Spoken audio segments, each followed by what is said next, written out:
आवाज आ रही है सभी को?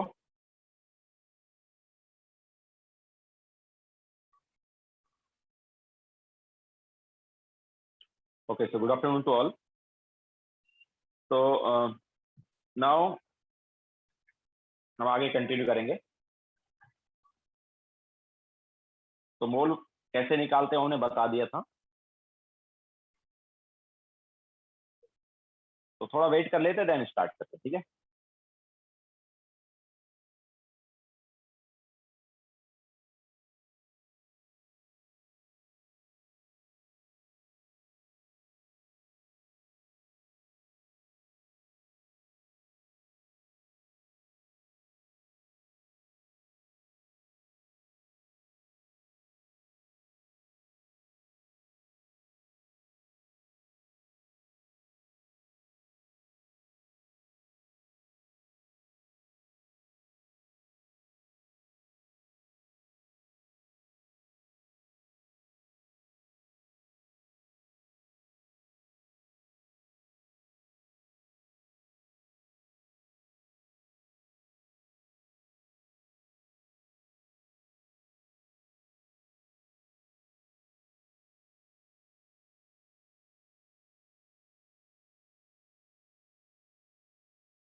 तो चलो स्टार्ट करते हैं।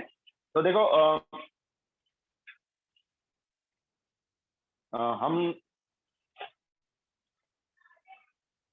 नेक्स्ट लेते हैं percentage of element in compound. किसी कंपाउंड में किसी पर्टिकुलर एलिमेंट का कितना परसेंटेज। ओके, तो अब देखो हमारे पास स्टार्टिंग में चैप्टर में कुछ लॉज दिए हुए हैं, लॉ ऑफ केमिकल कॉम्बिनेशन। तो उसमें एक है लॉ ऑफ डेफिनेट प्रोपोर्शन। तो लॉ ऑफ डेफिनेट प्रोपोर्शन क्या बोलता है कि कोई कंपाउंड जो उसमें पर्टिकुलर एलिमेंट का परसेंटेज फिक्स रहता है। ओके, चाहे तुम वो कंपाउंड कहीं से भी लेके आओ, कैसे भी बनाओ, उस कंपाउंड में हर एलिमेंट का जो परसेंटेज है फिक्स रहेगा, चाहे कितना अमाउंट में तुम उस कंपाउंड को ले लो। तो ये परसेंटेज निकालने के लिए जो हम फॉर्मूला यूज कर सकते हैं वो क्या है? तो percentage of element is equal to weight of element. कितना है वो देखो, ठीक है, उस कंपाउंड में एलिमेंट का वेट डिवाइड बाय कंपाउंड का वेट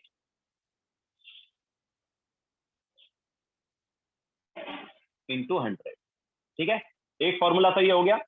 अगर हमें वेट ऑफ एलिमेंट पता है और वेट ऑफ कंपाउंड पता है तो हम H2O का मतलब सॉरी परसेंटेज ऑफ एलिमेंट निकाल सकते हैं। ठीक है, इसके अलावा एक और हमारे पास परसेंटेज निकाला जा सकता है एक और फॉर्मूले से, और वो जो फॉर्मूला है वो यूजिंग मॉलिकुलर फॉर्मूला आएगा। हमारे पास अगर मॉलिकुलर फॉर्मूला दिया हुआ है या केमिकल फॉर्मूला दिया हुआ है, तो यूजिंग केमिकल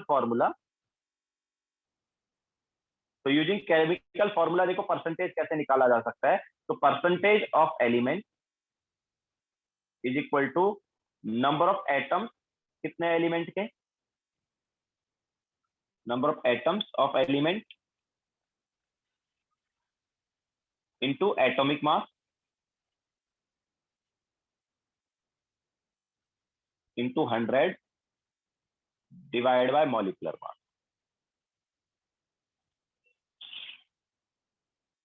ओके, अगर तुम्हें केमिकल फॉर्मूला पता है तो उस केमिकल फॉर्मूला को यूज करके हम इस टाइप से परसेंटेज निकाल सकते हैं एलिमेंट का। ओके, सो ये दो फॉर्मूले यूज किए जा सकते हैं किसी भी एलिमेंट का परसेंटेज निकालने के लिए कंपाउंड। ओके, लिखो फिर कुछ एग्जांपल ले लेते हैं इससे।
चले आगे।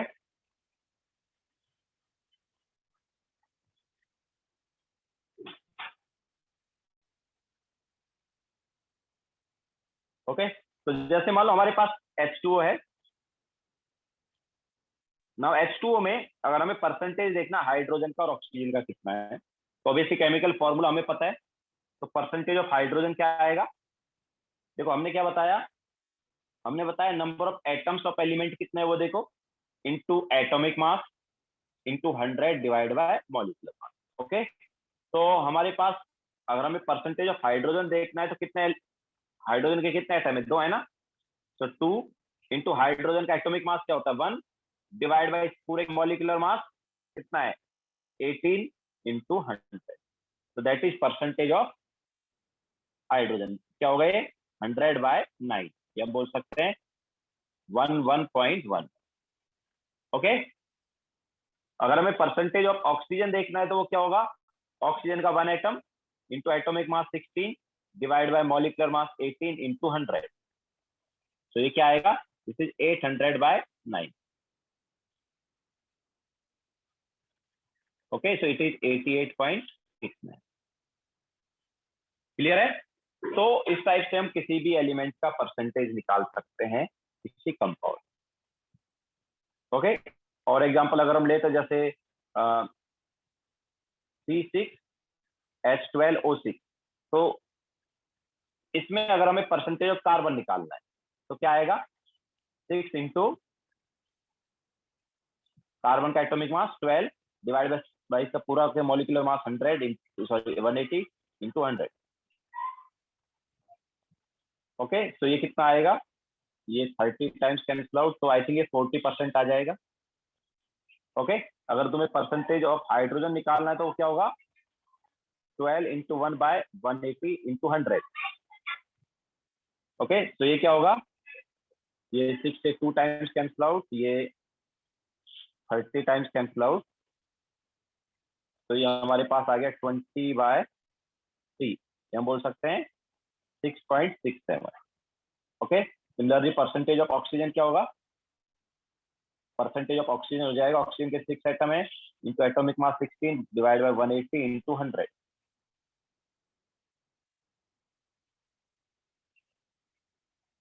तो ये आ जाएगा ये 30 कैंसिल आउट, तो 160/3 हो जाएगा आई थिंक। तो 160/3 कितना होगा, 53.3। ओके, आया कि नहीं आया। तो किसी भी एलिमेंट में, मतलब किसी भी कंपाउंड में हम किसी भी एलिमेंट का क्या निकाल सकते हैं, परसेंटेज निकाल सकते हैं।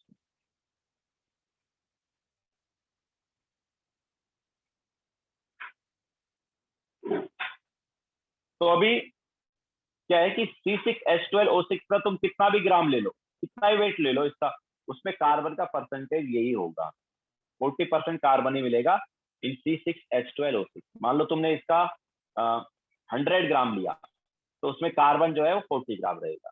मान लो इसका तुमने 200 ग्राम लिया, तो उसमें कार्बन 80 ग्राम होगा। इसका अगर 300 ग्राम लोगे तो कार्बन 120 ग्राम होगा। समझ आया। तो एलिमेंट जो है उनका परसेंटेज क्या रहेगा, फिक्स रहेगा किसी भी कंपाउंड में, and that is law of definite proportion.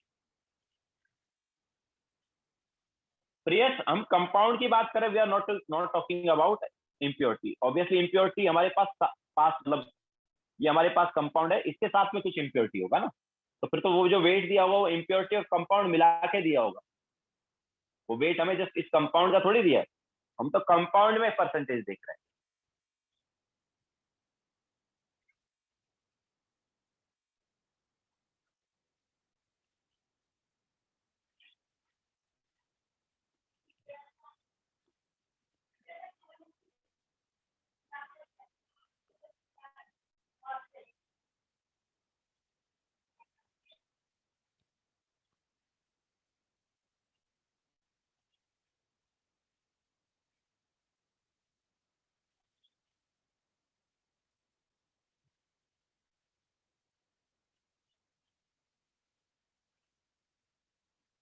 हो गया सबका।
Okay, now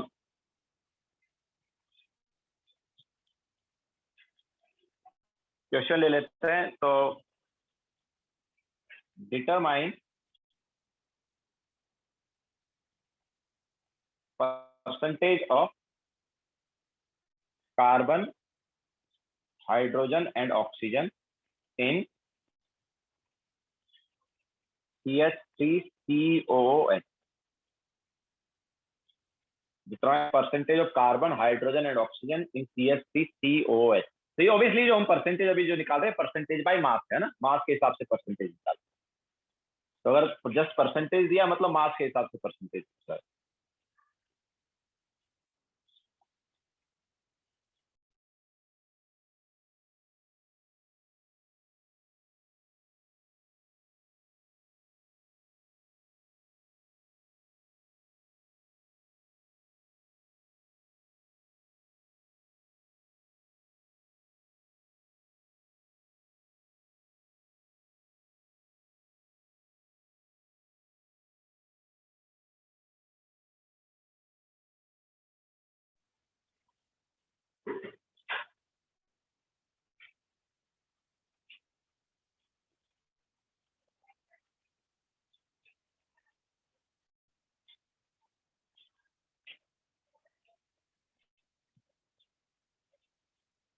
yes Prius correct है।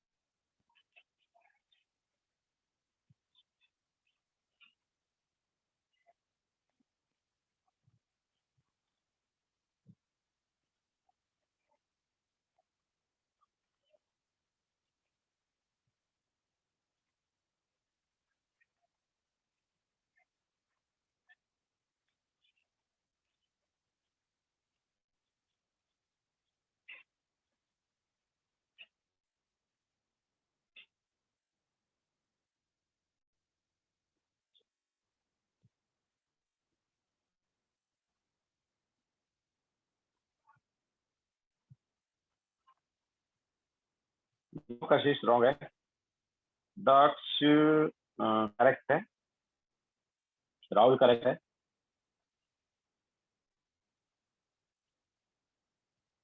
वृष्टि करेक्ट है।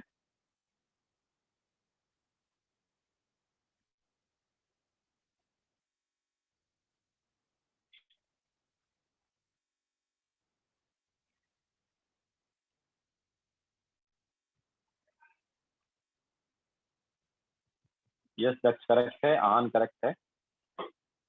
अक्षत रॉन्ग है।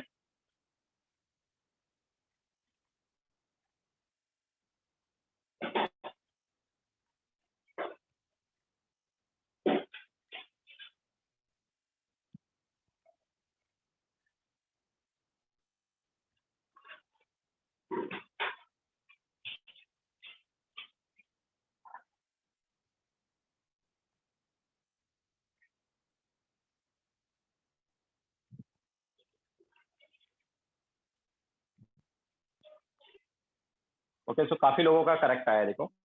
तो नाउ परसेंटेज ऑफ कार्बन क्या होगा। तो कार्बन के हमारे पास दो एटम है into atomic mass 12 divide by इसका मॉलिकुलर मास जो है वो 60 है इंटू 100। तो ये हमारे पास आया 4%। परसेंटेज ऑफ हाइड्रोजन जो है वो क्या होगा। तो it is 4 atoms of hydrogen into 1 divide by 60 into 100। तो ये आया अपने पास 6.67। परसेंटेज ऑफ ऑक्सीजन जो है ये आएगा ऑक्सीजन के दो atom into atomic mass 16 divide by molecular mass 60 into 100। तो ये आ रहा है 53.3। ओके सो देखो ये जो परसेंटेज है वो सेम वही है जो C6H12O6 में था, है ना। तो percentage of carbon hydrogen and oxygen in both C6H12O6 and CH3COOH are same because both have same empirical formula। ठीक है, आज हम एम्पिरिकल फॉर्मूला के बारे में बताएंगे। तो बोथ है same empirical formula and empirical formula जो है वो होता है सिंपलेस्ट रेशियो वाला फॉर्मूला। तो दोनों का सिंपलेस्ट वाला रेशियो वाला फॉर्मूला जो है वो है CH2। ओके तो अगर एम्पिरिकल फॉर्मूला सेम होगा ना तो परसेंटेज भी सेम रहेगा याद। ओके दोनों का एम्पिरिकल फॉर्मूला सेम है CH3COOH एंड C6H12O6 दोनों का एम्पिरिकल फॉर्मूला सेम है तो ऑब्वियसली परसेंटेज भी क्या आएगा सेम आएगा। ठीक है हम एम्पिरिकल फॉर्मूला के बारे में भी बताएंगे थोड़ी देर बाद में।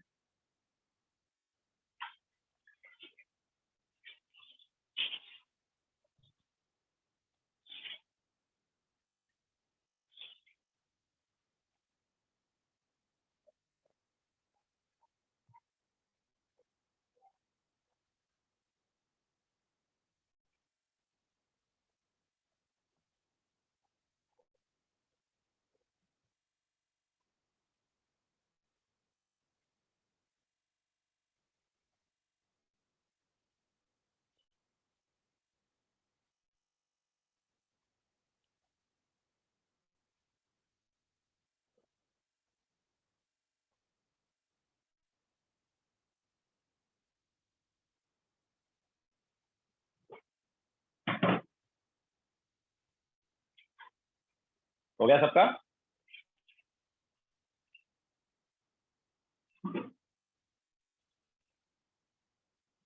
यस दक्ष, दोनों में परसेंटेज जो हमारे पास एलिमेंट का बाई मास क्या रहेगा, सेम रहेगा।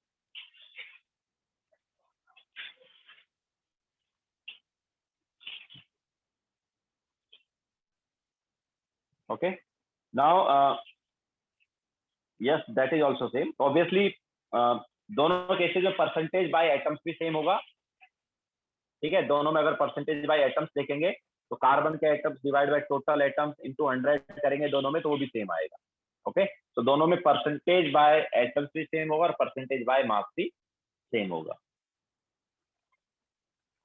Yes, CS3CH3S is molecular formula and C6H12O6 is also molecular formula. Both are molecular formula. दोनों का empirical formula is CH2O.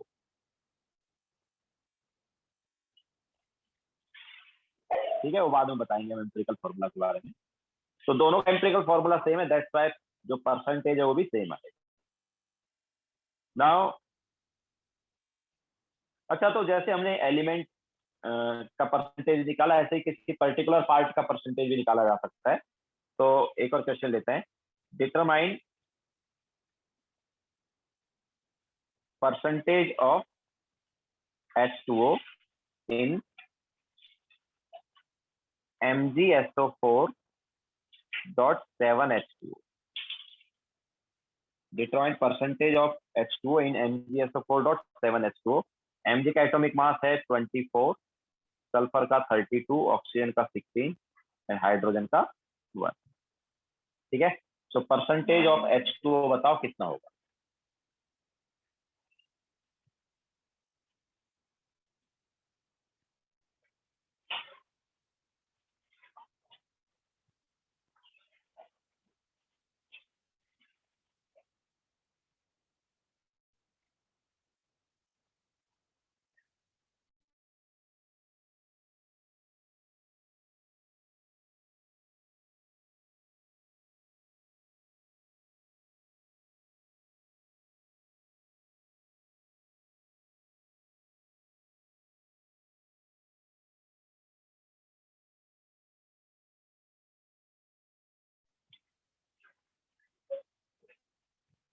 Yes Prius, correct है।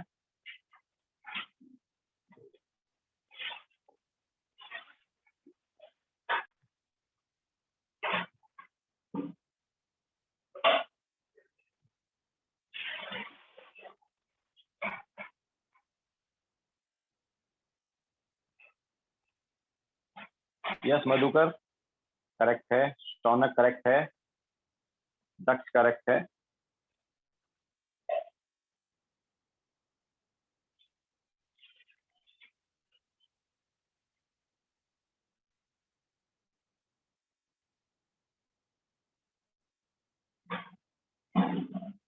आन करेक्ट है।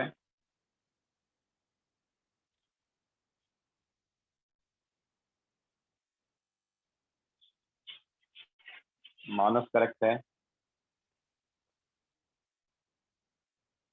राहुल करेक्ट है।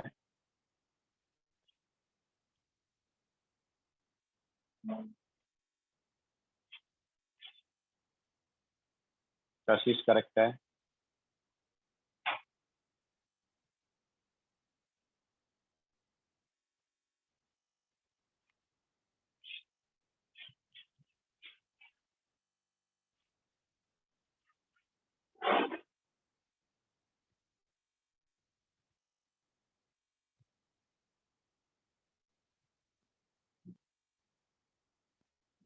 ठीक है, तो मैक्सिमम लोगों का करेक्ट है। तो देखो क्या है, परसेंटेज ऑफ H2O कैसे निकालें, तो ऑब्वियसली H2O के मॉलिक्यूल्स कितने हैं, 7 इंटू H2O का मॉलिक्यूलर मास कितना है, 18 डिवाइड बाय पूरे का मॉलिक्यूलर मास, तो Mg का 24 प्लस सल्फर का 32 प्लस ऑक्सीजन का 4 इंटू 16 प्लस H2O के लिए 7 इंटू 18 इंटू 100। तो हमारे पास ये ऊपर वाला पार्ट कितना आ गया, ये आ गया 126 एंड नीचे वाला जो है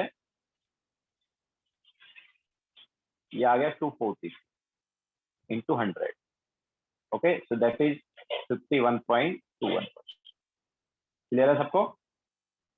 तो अगर हम एक कंपाउंड दिया तो उसमें किसी भी पर्टिकुलर पार्ट का हम परसेंटेज बता सकते हैं यूजिंग फॉर्मूला।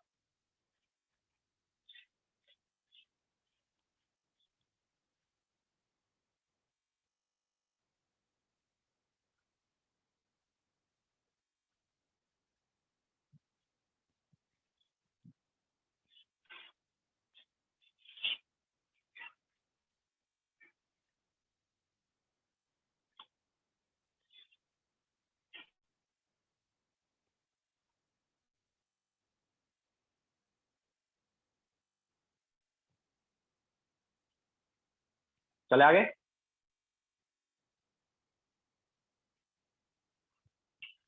नाउ नेक्स्ट हम लेंगे मिनिमम मॉलिक्यूलर मास।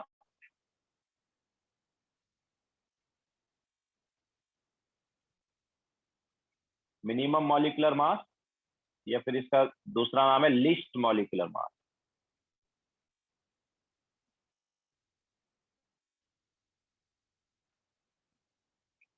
तो मिनिमम मॉलिक्यूलर मास या लीस्ट मॉलिक्यूलर मास किसी कंपाउंड का क्या होता है? तो जब किसी कंपाउंड में मिनिमम नंबर ऑफ एटम्स हम लेते हैं तो उसका जो मॉलिक्यूलर मास आएगा वो मिनिमम मॉलिक्यूलर मास आएगा। तो मॉलिक्यूलर मास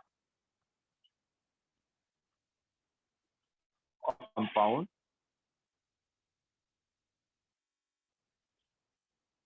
व्हेन या molecular mass of compound in the case of minimum number of atoms.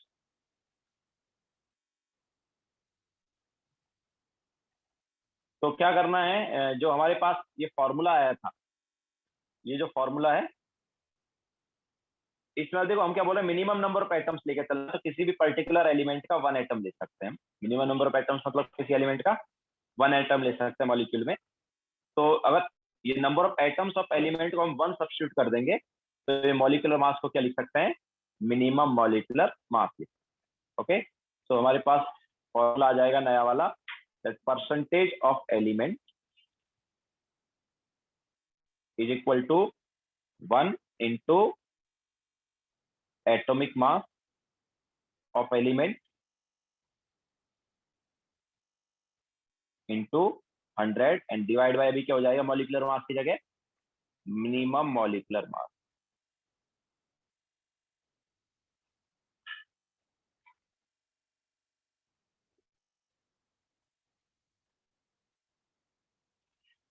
Okay, so percentage of element is equal to 1 into atomic mass of element into 100 divide by minimum molecular मास।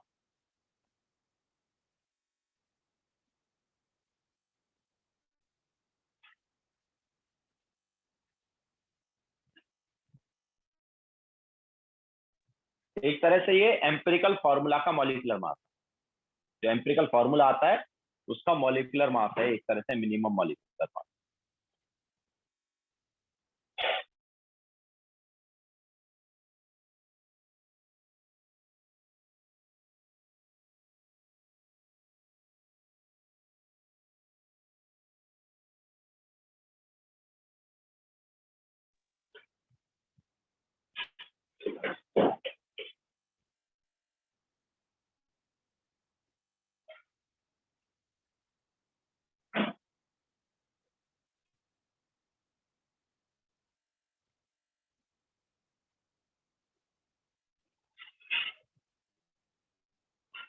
हो गया सबका?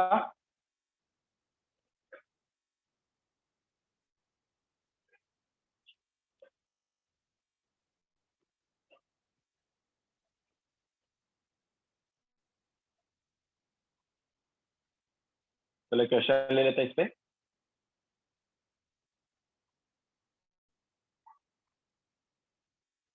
Percentage of sulphur in a compound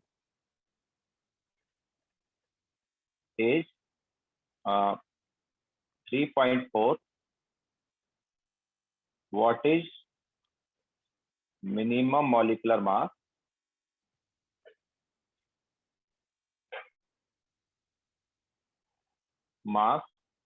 of compound.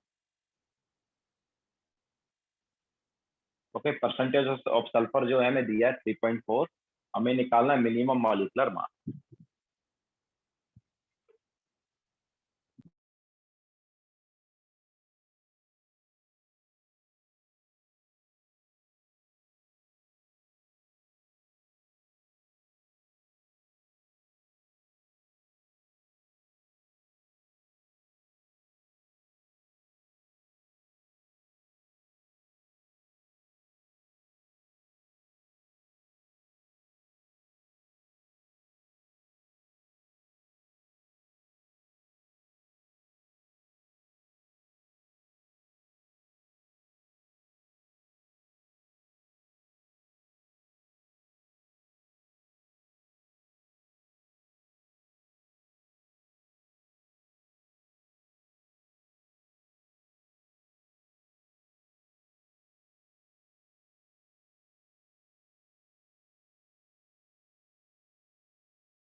Shaunak correct है, Aahan correct है, कशिश correct है, Shreya strong है, दृष्टि correct है,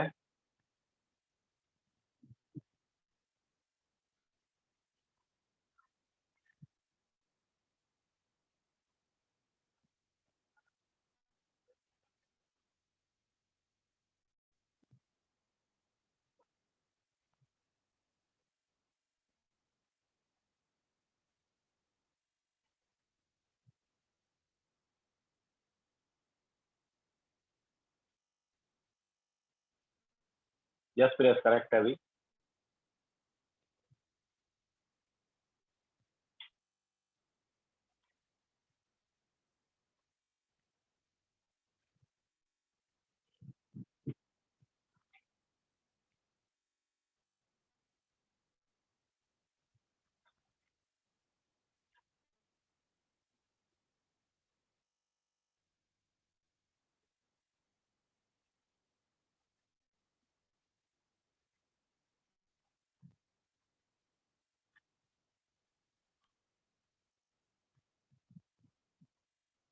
yes Rahul correct है।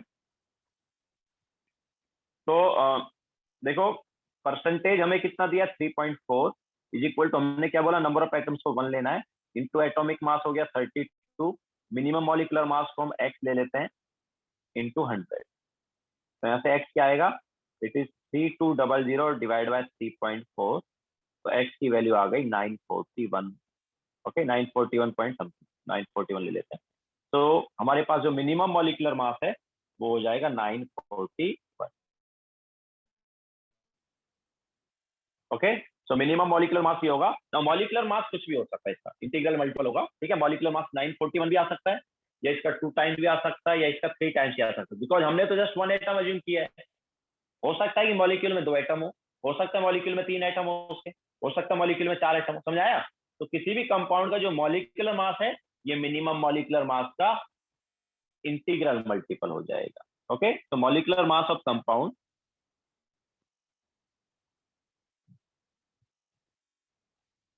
of a compound is integral multiple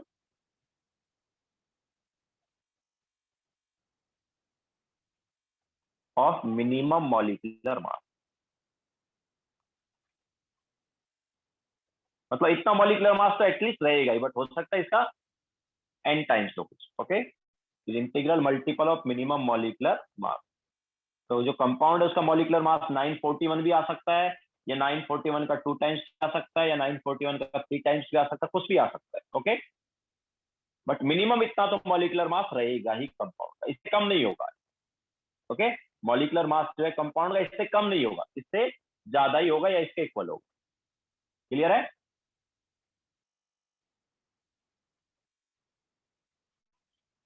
हाँ तो सल्फर देखो, सॉरी नॉट सल्फर, हाँ दैट्स, तो हमने क्या बोला कि ये मिनिमम है। ओके मिनिमम इतना तो रहेगा ही, इससे नीचे नहीं जाएगा, समझाया। इससे ऊपर तो हो सकता है बट इससे नीचे नहीं जाएगा।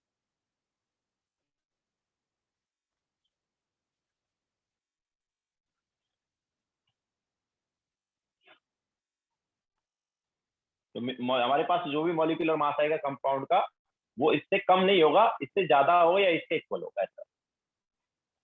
ठीक है सो मिनिमम मॉलिक्यूलर मास के लिए हमें 1 ही लेना पड़ेगा, क्योंकि अगर हमने मान लो 2 लिया किसी का मिनिमम मॉलिक्यूलर मास, मतलब मिनिमम मॉलिक्यूलर मास के लिए अगर किसी के नंबर ऑफ एटम्स हमने 2 लिए, लेकिन हमें पता नहीं यार उसमें 2 है कि 1 है ना, हो सकता है उसमें 1 ही हो, तो इसलिए 1 ही लेके चलो। ठीक है तो जब मिनिमम नंबर ऑफ एटम्स हम 1 लेके चलेंगे तो जो मॉलिक्यूलर मास आएगा वो मिनिमम मॉलिक्यूलर मास होगा, एंड उससे कम मॉलिक्यूलर मास हो नहीं सकता, because that is minimum molecular मास, और हमने एक एटम लेके उठा है। ओके तो एटलीस्ट मतलब एक एटम तो अपने पास रहेगा ही ना कंपाउंड में किसी एलिमेंट का। ओके एक एलिमेंट मतलब एक एटम से कम तो हो ही नहीं सकता है, एटलीस्ट एक एटम तो रहेगा ही। तो हमने एक एटम के रेस्पेक्ट में ही मॉलिक्यूलर मास निकाला है, मतलब इतना एटलीस्ट मॉलिक्यूलर मास आएगा। तो या तो इसके इक्वल मॉलिक्यूलर मास होगा या इसका इंटीग्रल मल्टीपल में कुछ रहेगा। क्लियर है।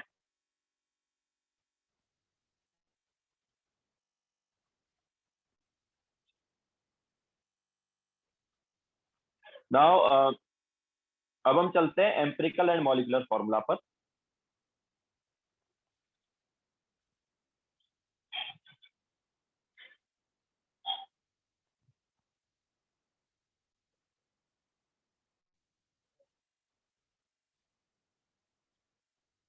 तो एम्पिरिकल एंड मॉलिक्यूलर फॉर्मूला में देखो क्या है। तो मॉलिक्यूलर फॉर्मूला जो है वो हमें एग्जैक्ट नंबर ऑफ एटम्स बताता है एलिमेंट के, कि किसी एलिमेंट के कितने एटम। ठीक है वो एग्जैक्ट एटम बताता है। एंड जो एम्पिरिकल फॉर्मूला है वो एग्जैक्ट एटम नहीं बताता, वो हमें सिंपल रेशियो बताता है। Okay so molecular formula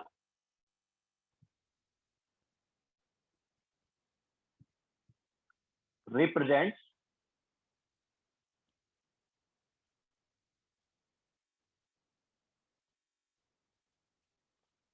exact number of atoms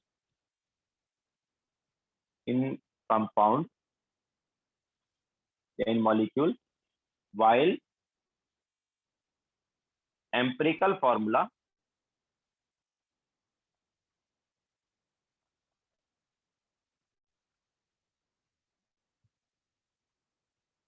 represents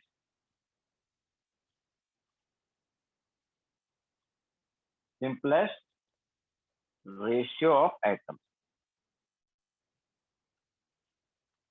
Okay.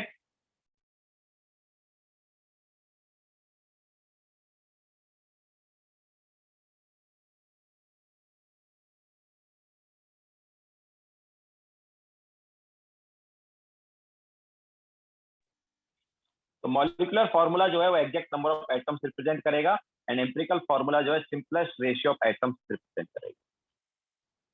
Clear है? तो जैसे एग्जांपल अगर हम लें तो देखो C6H12O6 एंड CH3COH जो कि क्या हो गया एक्चुअली C2H4O2 ये हुआ ना। तो ये दोनों जो है ये मॉलिक्यूलर फॉर्मूला है, ये दोनों जो है ये क्या है molecular formula. And simplest ratio में क्या होगा देखो 6-12-6 का सिंपल रेशियो क्या है 6-12-6 का सिंपल रेशियो क्या है 1:2:1 है ना। एंड C2H4O2 का भी सिंपल रेशियो क्या है 1:2:1। ओके तो CH2O जो है ये क्या हो गया एम्पिरिकल फॉर्मूला। समझ आई नहीं आया? तो जो हमारे पास मॉलिक्यूलर फॉर्मूला है वो एग्जैक्ट नंबर ऑफ एटम्स बताता है मॉलिक्यूल कितने होंगे, और एम्पिरिकल फॉर्मूला जो है वो सिंपल रेशियो बताता है एटम्स का।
हो गया सबका?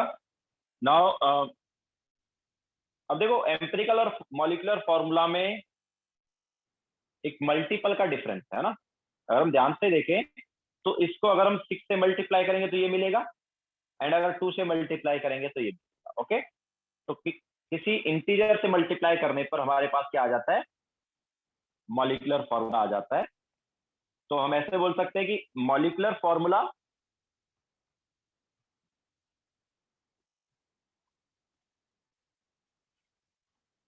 Is equal to empirical formula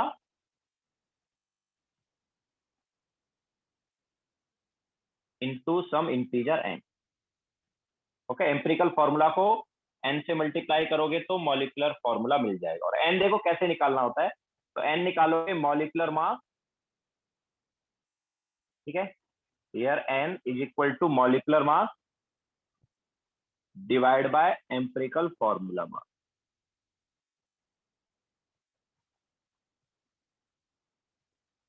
ठीक है एम्पिरिकल फॉर्मूला मास मतलब एम्पिरिकल फॉर्मूला का मॉलिक्यूलर मास। जैसे हमने जो एग्जांपल लिया है उसमें CH2 है ना, तो CH2 क्या है एम्पिरिकल फॉर्मूला है, तो एम्पिरिकल फॉर्मूला मास क्या हो गया EFM, मतलब एम्पिरिकल फॉर्मूला मास क्या हुआ कार्बन का 12 प्लस 2 प्लस ऑक्सीजन का 16 कितना हुआ 30 हुआ कि नहीं हुआ। अब देखो, अगर मैं बात करूंगा C6H12O6 की, तो इसका मॉलिक्यूलर मास कितना होगा? इसका मॉलिक्यूलर मास कितना हुआ? 180 हुआ। तो एन की वैल्यू क्या आई? 180/30, दैट इज 6। और आनी भी चाहिए, बिकॉज दोनों में कितने का इंटीजर है, मतलब कितने का मल्टीपल है? 6 का है ना। इसको अगर हम 6 से मल्टीप्लाई करेंगे तो ये मिलेगा ना। ओके। सिमिलरली अगर हम एग्जांपल ले C2H4O2 का, तो C2H4O2 का मॉलिक्यूलर मास कितना है यार? तो ये है 60। तो एन की वैल्यू क्या आई फिर?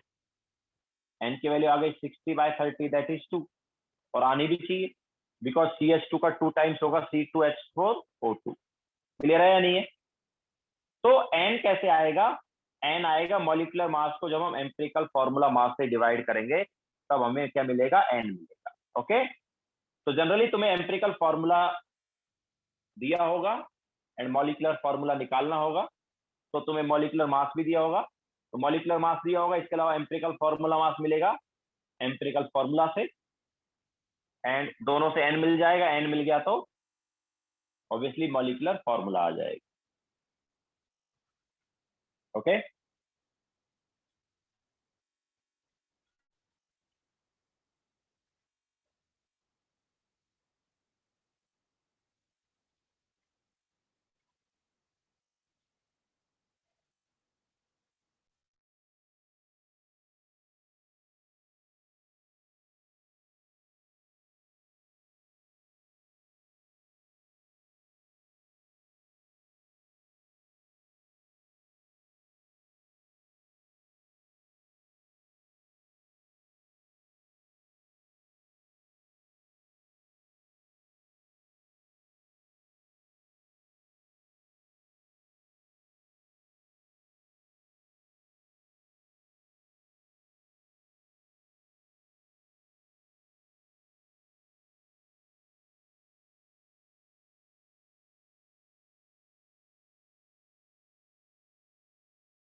ओके, हम आगे चलें। अब देखो, लिख लिया ना सबने?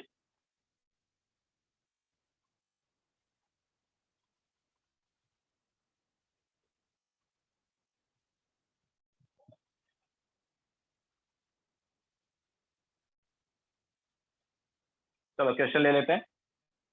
तो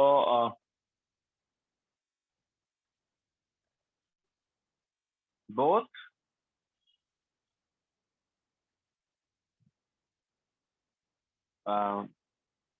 acetylene and benzene have empirical formula CH determine their molecular formula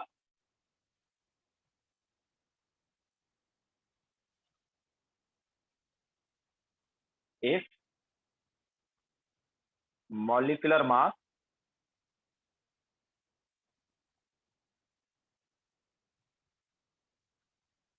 is 26 and 78 respectively।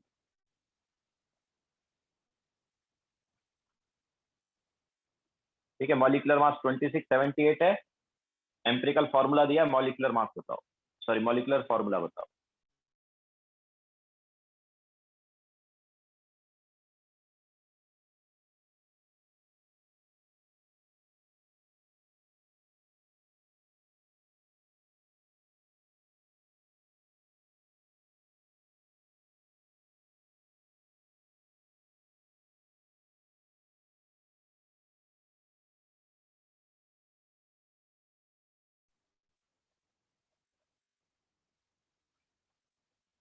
Daksha correct है, प्रियस करेक्ट है, मीका करेक्ट है, कशिश करेक्ट है, शौनक रॉन्ग है,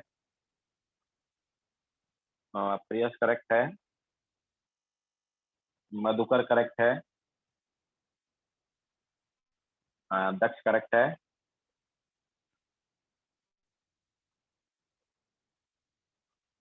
आहान करेक्ट है, राहुल करेक्ट है,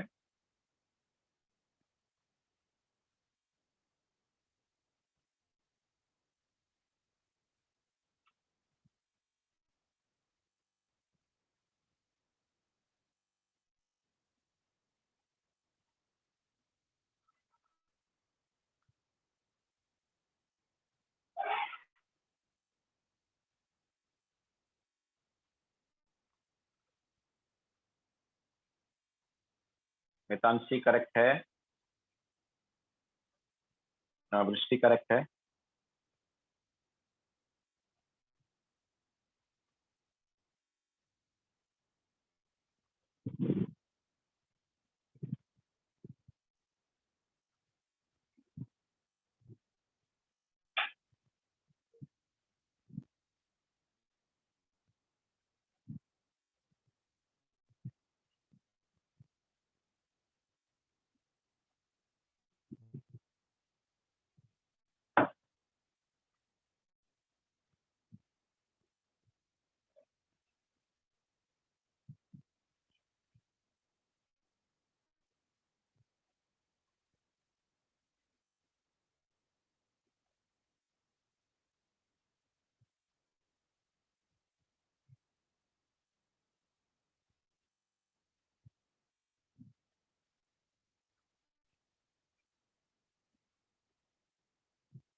यस प्रियस, वही तो एम्पिरिकल फॉर्मूला का डेफिनेशन है ना।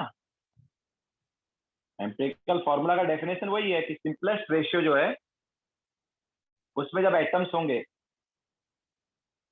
तो हमारे पास जो आएगा वो एम्पिरिकल फॉर्मूला ही होगा।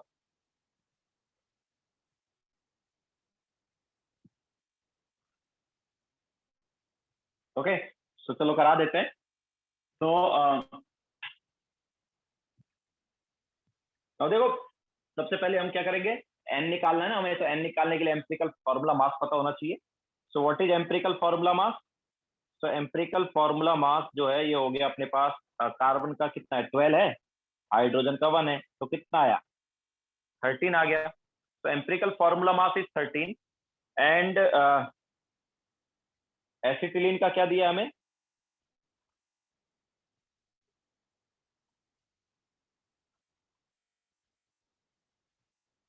एसिटिलीन का दिया हमें मॉलिक्यूलर मास 26। तो एसिटिलीन के लिए एन क्या होगा? एसिटिलीन के लिए एन हो जाएगा 26 डिवाइड बाय 13, दैट इज 2। तो ये इसका एन आ गया। तो मॉलिक्यूलर फॉर्मूला क्या होगा? CH2 into two, sorry not CH2, CH into two. तो CH इंटू टू कितना हो गया?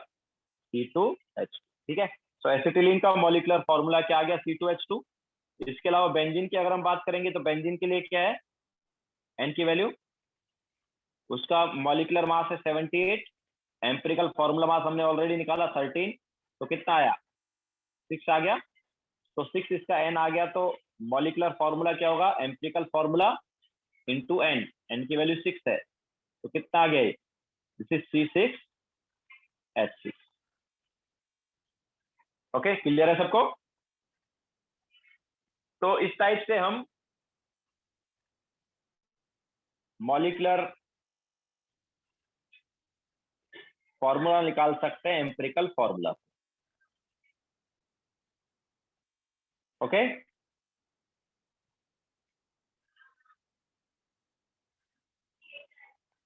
आगे चलते हैं। तो अभी टाइम हो गया वैसे, तो अब होमवर्क नोट कर लो।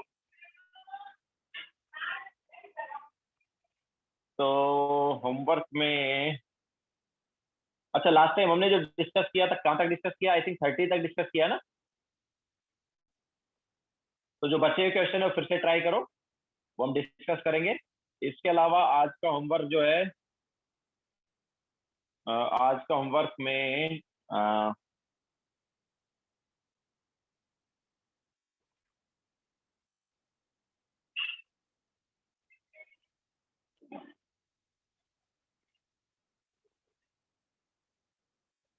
फाउंडेशन बिल्डर ऑब्जेक्टिव का क्वेश्चन नंबर 42।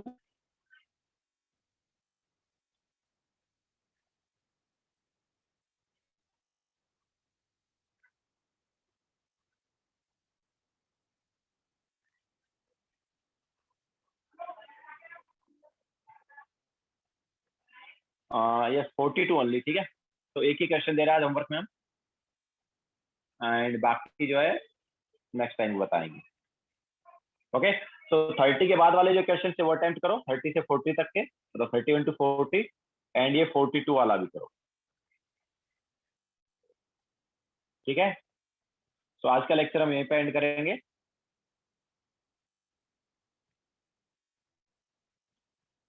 बाय।